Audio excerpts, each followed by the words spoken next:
Hello, and welcome to CPS Live Librarian Read Alouds every day at 10 a.m. and 2 p.m. until April 30th. We are recording this read aloud to share just in case someone couldn't view it right at 10 o'clock, and we will begin shortly.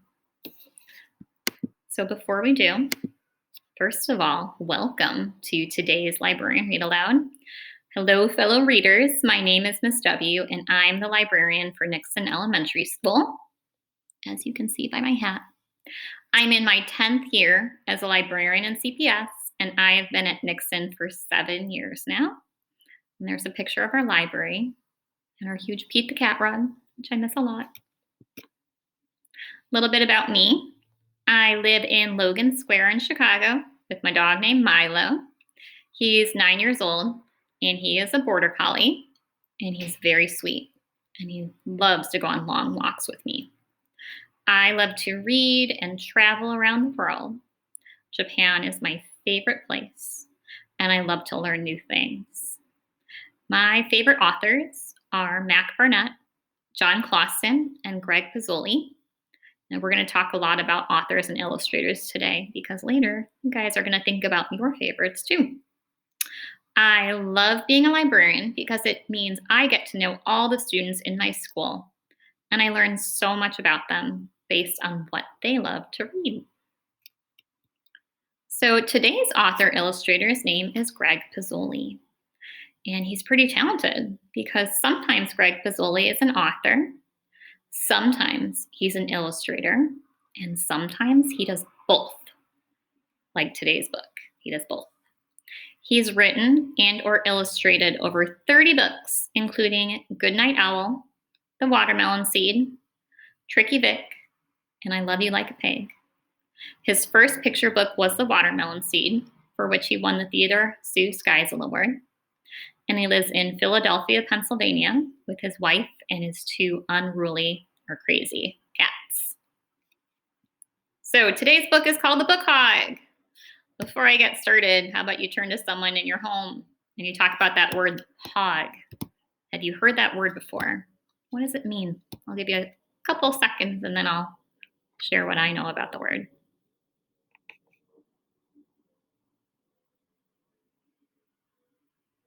Okay, so the word hog has multiple meanings. One of them means pig. It's another word for pig.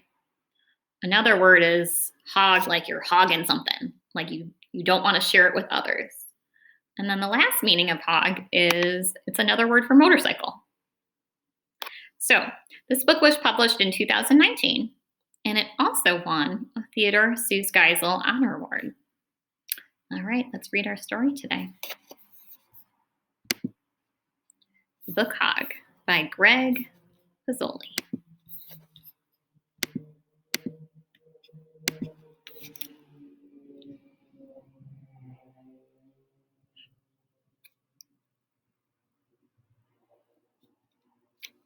The Book Hog loved books. And he had quite a few. One thing I like about Greg Pizzoli is sometimes he puts little pictures from books that he's written before. So you'll notice the Book Hog is reading The Watermelon Seed, if you know that book. He loved the way that they smelled and the way the pages felt in his hooves.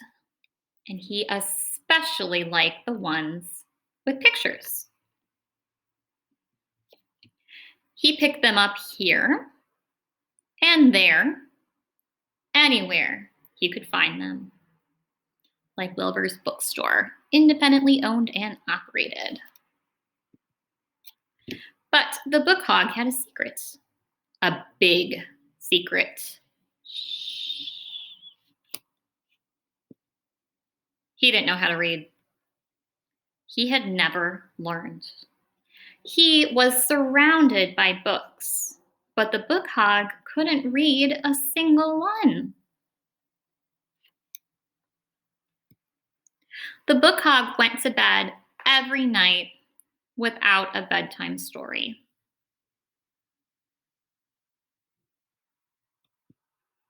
One morning, he went out looking for more books.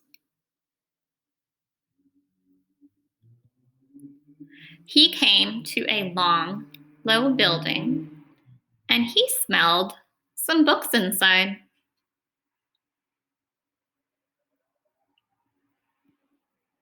He snuck through the stacks, adding several books to his pile.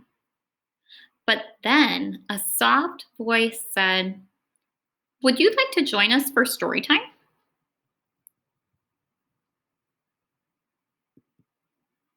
It was Miss Olive, the librarian. "Pick out a book, and I'll read it with you." The book hog blinked, then he swallowed.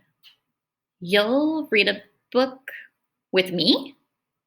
"Of course," said Miss Olive, "as many as you would like." This gave the book hog an idea. "Wait here," he said.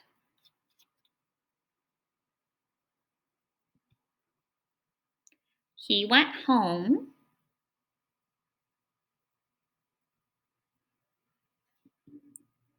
and he came back with some books.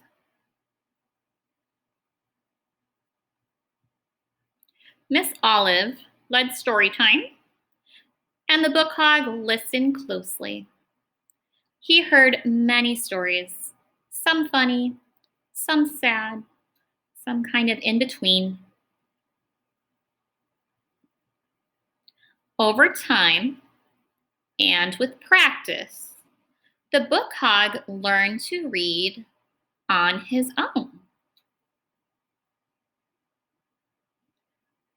He grew to love books even more, not just for the way they looked and felt, but for the stories they told. And yes, the book hog still takes a lot of books, but he always brings them back. Looks like their library is having a book fair this Wednesday. I'm kind of jealous. The end. I don't know if you've ever seen one of these due date cards before, but back when I was growing up, we would always have a due date card in there, and the librarian would always put a stamp on it so you knew which due date that you had, so you had to return your book on time. Some librarians still use that today.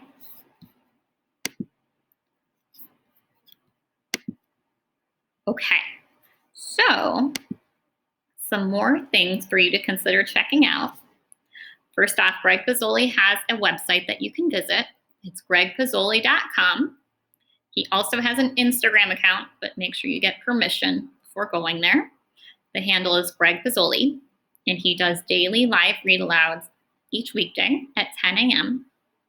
A list of his books that are available for purchase are available there at that Amazon website. However, he really likes it when you buy his books from independently run bookstores.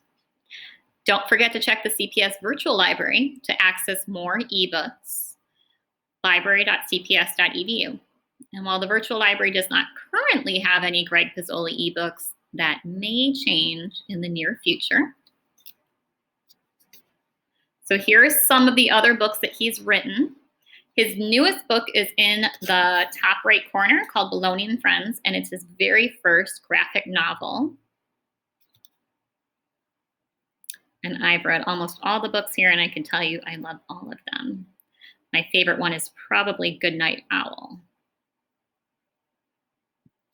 So I challenge you to seek out more information about the authors and illustrators that you love. And I would love it if you can get some help from an adult in your home.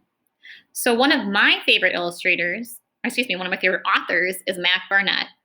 And he has been reading stories each day from his home in California. And he sits along with his dog named Henry. You can check out his Instagram here at this link, and you can watch one of his amazing videos. He has a daily book club called Mac's Book Club, and he reads books every single day that he's written. Teachingbooks.net is another great resource.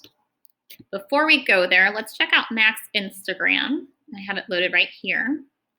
So Mac's Instagram is right here.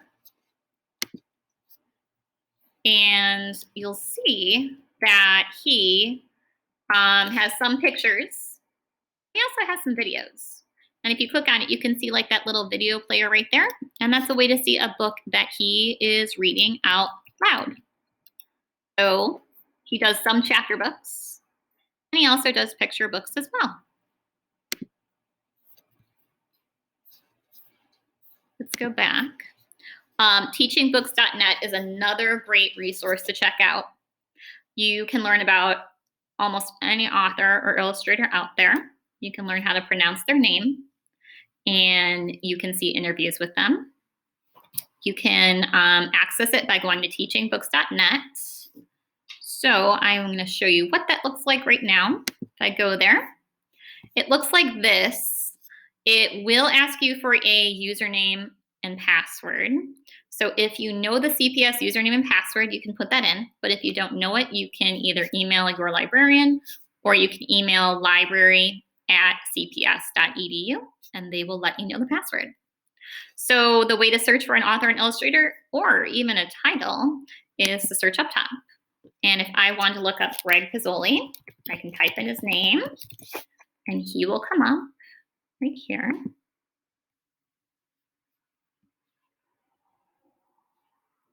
And let's learn how to pronounce his name.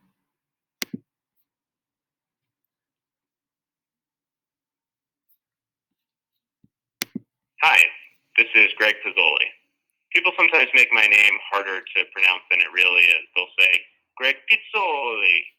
But I grew up in central Pennsylvania where we keep things pretty straightforward, so Greg Pizzoli is fine. Pretty cool. And if you scroll down, you can see all sorts of other resources about him. Let's see. Oops, let's go back. So it looks like they've got original teachingbooks.net resources about the author, author interviews, and books by him. You can see what the covers are. Let's go back. And I know lots of my students, and I bet lots of other CPS students are fans of Dave Pilkey. He wrote the Captain Underpants books and the Dogman books. And he's been working the last few weeks since we've been at home on a website called Dave Pilkey at Home. And he updates it every single week with all sorts of great resources, including fun activities that are related to your favorite characters, like Dogman. So you can visit it there. This is what it looks like. And when you scroll down, you'll see week by week.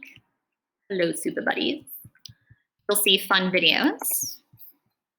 You'll also see activities that you can do, things that you can create, and things that you can read. So there's so many ways that you can keep learning about anything related to literacy now that we're at home.